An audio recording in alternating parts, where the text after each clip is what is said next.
Good rainy morning mga kagigil at mga ka-BFFs. Ayan, mag-start na tayo magluto. Pero, ito yung ating ulam mamaya. Nagbabad ako ng chicken sa toyo, suka, at saka bawang. Mag-aadobo tayong chicken. Request ni Atina. Tapos, lagyan na lang natin ng patatas. Okay, start na tayo. Peel muna natin yung ating potatoes para sa sahog natin mamaya sa adobong chicken. Request ni Atina, ang ganda. Ang ganda ka ba, Tina? Ulam. Okay, ganyan lang Tapos cubes lang natin yan na malalaki. Tapos ganyan lang pong hiwa natin, Ayan. Ayan.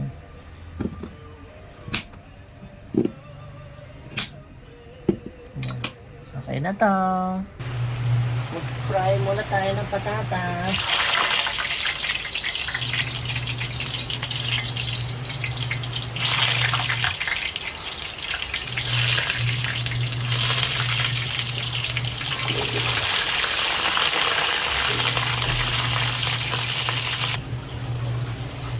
Okay na po ito, no?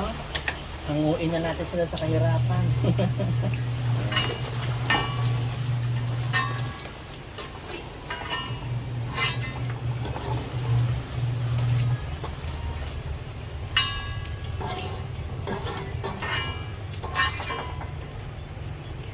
Set aside muna natin ang patatas.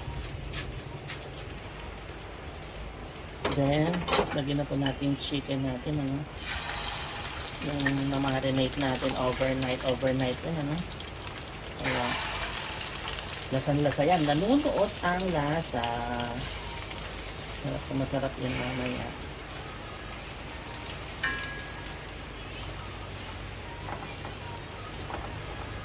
Yan, pabayaan muna natin siya magpawis. Sabi nga, magre-release ang liquid niya yan, okay? Yan, lagyan na po natin ating pinagpabaran overnight, para manuot na yung lasa talaga sa chicken.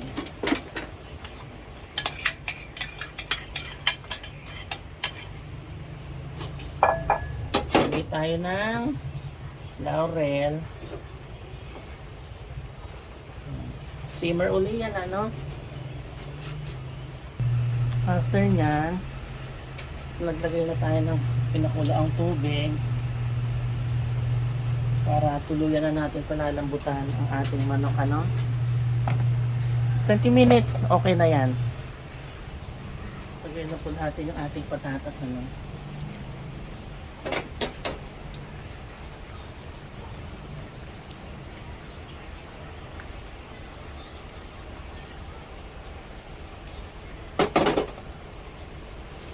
Dali na lang po yan.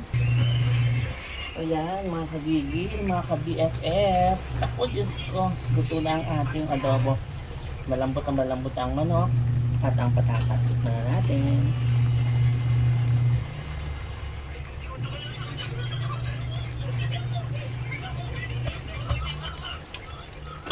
Ay! Napakasarap ng adobo. Kain na tayo mga kagigil, mga ka-BFF. Ingat po lagi. God bless.